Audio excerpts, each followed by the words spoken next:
तो आप ये कब से ट्राई कर रहे हैं, कब से आप सोच रहे हैं? ये 2012 में हम बीएड कर रहे थे, बीएड करना शुरू किया था, तो हमारा मतलब देखते रहते थे केबीसी, तो उस साल भी हमने कुछ जवाब दिए थे।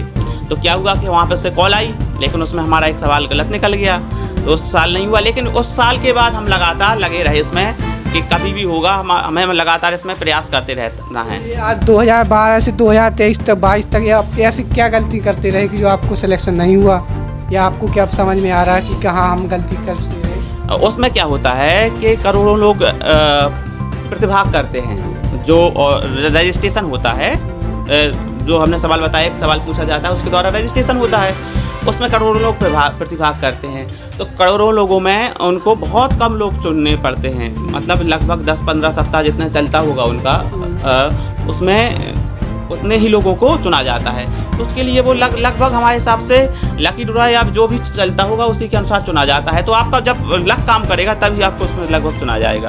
तो अभी आप जो सफलता की श्रेणी हासिल करते जा रहे हो, अभी तक जो आपकी जो सफलता मिली है आपको, ये आप अपनी सफलता का श्रेय किसे देना चाहेंगे? अपने परिवार, माता पिता और भगवान, बस इतने लोगों को। आप बचपन में आप किस क्षेत्र में आपकी रुचि थी, आप किस क्षेत्र में जाना चाहते थे और आप उसी क्षेत्र में गए या फिर किसी अन्य क्षेत्र में फिर चले गए? बचपन से ही शिक्षा के क्षेत्र में जुड़ना चाहते थे, लेकिन एक बार हम मतलब ये सोचा था कि हमें पीसीएस बनना है, पीसीएस अधिकारी बनना है। तो उस क्षेत्र में हमने तैयारी भी शुरू कर दी थी, लेकिन लेखपाली में हमारा चयन 2016 में हो गया। उसके बाद उसमें वर्ग थोड़ा ज़्यादा था, तो पढ़ने का समय नहीं दे पाए, तो धीरे धीरे वहाँ से ध्यान हट गया।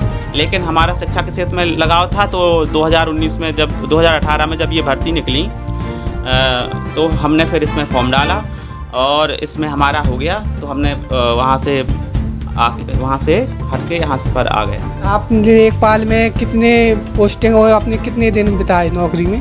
लगभग 5 साल। 5 साल में आपको क्या चुनौतियों का सामना करना पड़ा? क्या उसमें आपके नुकसान लगे कि हाँ, अगर लेखपाल में जा रहे तो हमें इससे वंचित हो रहे, और आपके क्या फ़ायदे रहे? आपका पूरा एक्सपीरियंस क्या रहा? उसमें केवल लगाव का मामला था। जैसे कि मानिए कि वो बहुत अच्छी नौकरी थी, ऐसा नहीं है कि लेखपाल बहुत अच्छी नौकरी है। आपको गांव गरीब किसानों से आप जुड़ते हैं उसमें, और आप मतलब उनके लिए काम करते हैं। सेवा तो है ही, सेवक तो रहते ही उसमें, सेवा करना तो काम है ही उसमें।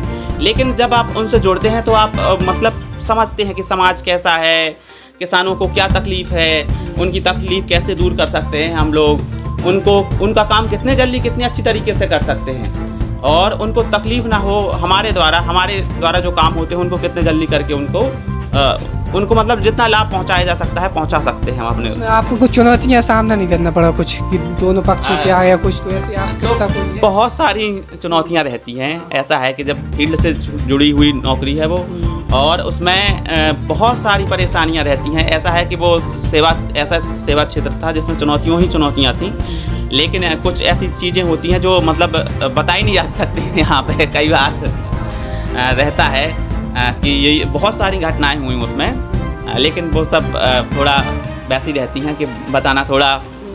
हाँ ठीक है। तो आप जब वहाँ कौन बनेगा करोड़पति में गए, तो जो लोग आगे जाएंगे अगर भविष्य में, तो वो क्या ऐसे करें जो आप नहीं कर पाए, या फिर ऐसा होता है क्या चीज़ ना करें जिससे हमें शर्मिंदगी महसूस होती है? जब हम किसी शो में जाते हैं तो हम बाद में जब आकर पता चलता है कि हम ये भी कर सकते थे, हमारे पास ये भी अपॉर्चुनिटी थी, हम नहीं कर पाए। तो आगे जो जाएंगे उनके लिए कुछ ऐसा कहना चाहिए कि ये करना ना भूलें? हम ये कहते हैं कि आप शिक्षा के क्षेत्र से जुड़े रहें, और कोई भी टॉपिक आए उसको कई तरीके से पढ़ने का प्रयास करें, क्योंकि हमने ये देखा है वहाँ पे जो क्वेश्चन होता है वो पढ़ा तो हुआ होता है, वो कई तरीके से पूछते हैं वहाँ पे कि आपको लगेगा कि ये क्वेश्चन हमें बन जाएगा, ठीक है, लेकिन वो इस तरीके से पूछते हैं कि आपको नहीं बनता वहाँ पे मौके पे जाकर। तो इसको कोई भी चीज़, कोई भी टॉपिक लें, कई तरीके से आप उसको पढ़ें, और मामूली से मामूली बात भी आप ध्यान रखें उसमें, क्योंकि कभी भी आपको लगेगा कि ये क्वेश्चन हमें बनता है, ओवर कॉन्फिडेंस ना हो वहाँ पे। ओवर कॉन्फिडेंस में भी आप मात खा जाते हैं वहाँ पे। तो ये आपको मोटिवेट आपको कौन करता है? आप कहाँ से मोटिवेशन लेते हैं अपना, जो आप इतनी नौकरी कर रहे हो, यहाँ तक पहुँचे हैं, तो आपका मोटिवेशन का सोर्स क्या है?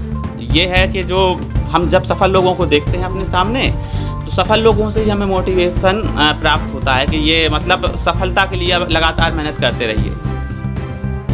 तो हमारे साथ थे चिकासी के अश्वनी विश्वकर्मा जी। आपसे हमने उनसे मुलाकात करवाई। आप जो भी आपकी कमेंट हो हमें कमेंट बॉक्स में ज़रूर बताएं। अगली वीडियो में हम वो भी उनसे सवाल पूछें।